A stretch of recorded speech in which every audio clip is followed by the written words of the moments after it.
لوگ اللہ تعالیٰ کی جناب میں جب اللہ پاک کا ذکر کرتے ہیں تو وہ اللہ پاک کے ذکر کے دوران اللہ پاک سے متعلق کچھ اس طرح کی باتیں کرتے ہیں کہ ایسا لگتا ہے کہ وہ اللہ کریم کے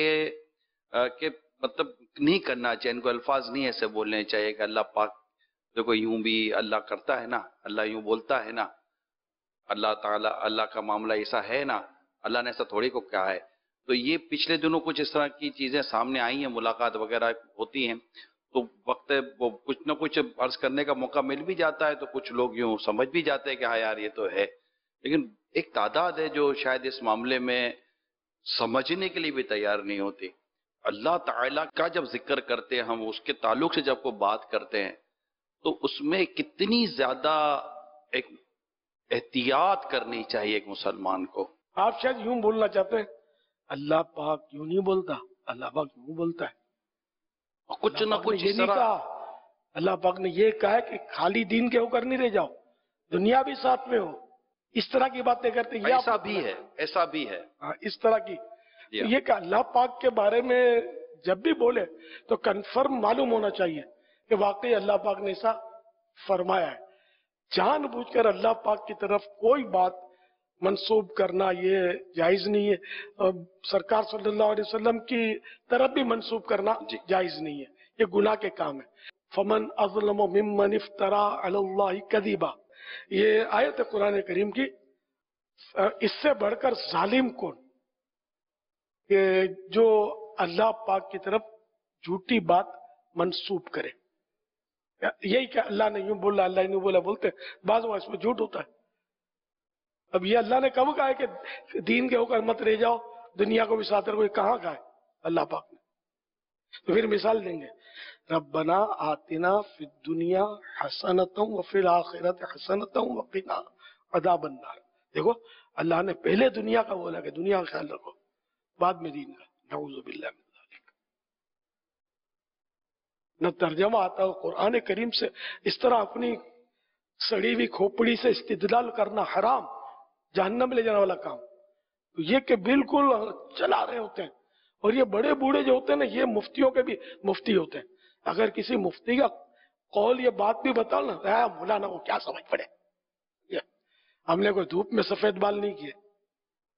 تجربے کی بھٹی میں سفید بال کیے، لے ہو گیا نا۔ اور جہنم کی تیاری ہے بس ایسے لوگوں کی۔ کفریات بکرے ہوتے ہیں، ان کو کوئی سمجھا نہیں سکتا، سمجھائیں گے دو چار اور کفر داغ دیں گے، کوئی بھروسہ نہیں ہے۔ ابھی حال ہی میں ایک شخص نے کہا کہ اب تو بہت آسانیاں ہو گئی ہیں، اور سوشل میڈیا یوٹیوب پر تو مطلب اسکالرز کی باتیں مل جاتی ہیں دین کے تعلق سے، تو تفسیر کے تعلق سے، یہ میں اب خلاصہ عرض کر رہا ہوں، شریعت و دین کے تعلق سے تو اب مطلب کافی ایزی ہو گیا ہے بات کو سمجھنا، دین کو سمجھنا کافی، مطلب اگر کوئی کوشش کرے تو اس کے لیے اتنا مشکل نہیں ہے، کیونکہ ویڈیوز جس موضوع پر ویڈیوز موجود ہیں اور اسلامک اسکالرز تو وہ بات کر رہے ہوتے ہیں، تو یہ ایک تاثر اچھے جہنم میں خاصے جانا بھی لوگوں ایزی ہو گیا ہے، سوشل میڈیا کے ذریعے، یوٹیوب کے ذریعے جہنم میں جانا ایزی ہو گیا۔ جس کو چاہو مفتی بنا دو، جس کو چاہو رہنما بنا دو، یہ جہنم کی طرف کھینچ رہے ہیں۔ میرے بولے بھالے اسلامی بھائیوں، ایسا نہیں ہے۔ آپ کو اگر لینا ہی ہے نا کسی رہنما سے، تو پہلے یہ کنفرم کر لیں کہ یہ عاشق رسول پہلے سنت ہے اور مستند ہے، شریعت کے مطابق بات کرتا ہے، قرآن و حدیث ہی کی بات کرتا ہے، وہ ہے عاشق رسول سنی پکا، اس سے تو بے شک آپ لیں گے تو وہ تو جنت کا راستہ دکھائے گا۔ باقی جو لگا ہوا ہے نا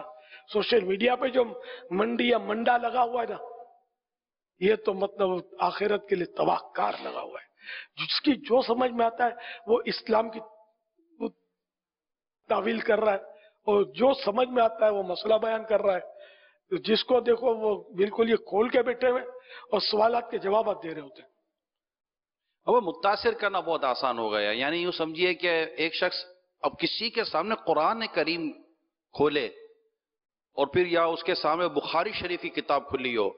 دیکھو میں بخاری میں پڑھ رہا ہوں، ہاں دیکھو میں مسلم میں پڑھ رہا ہوں، کتنی مشہور ہے، سنا ہے نا مسلم بخاری تم نے، ہاں وہ پڑھ رہا ہوں، دیکھو یہ دیکھو دیکھو یہ دیکھو۔ اب کوئی قرآن کریم کھولے، اس کی آیت پڑھے، پھر ترجمہ بھی پڑھے، تو یہ بندہ سوچتا نہیں کہ یار یہ اس قرآن کریم کو پڑھ کر اس کے حدیثوں کو یا حدیث یا اس کے معنی کو پڑھ کر وہ بیان کر رہا ہے جو اس سے پہلے کسی عالم بزرگ نے بیان کیا ہی نہیں، اسی کی سمجھ میں آیا ہے، اس صدی کے اندر کسی اور کی سمجھ میں آیا ہی نہیں، اس کو کیسے ہم سمجھائیں گے آپ؟ تو قرآن کریم میں قرآن کریم کے بارے میں ارشاد ہے جو دل بہی کثیرم و یہدی بہی کثیرا، اسی کے ساتھ وہ بہت سو کو گمراہی میں رکھتا ہے اور بہت سو کو ہدایت دیتا ہے۔ تو قرآن کریم سمجھنے کے لیے بھی تو عقل سلیم علم دین کی کوٹنگ کی بھی ہونی چاہیے، اور اس کے شرائط، تفسیر کے لیے شرائط اتنے کڑے، میں نے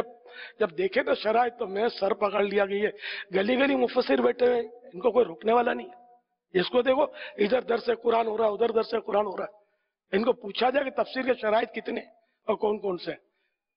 شاید ایک آدھ بھی نہ بتا پائے ہیں مفسر۔ تو جس کو تفسیر قرآن کرنی ہے نا،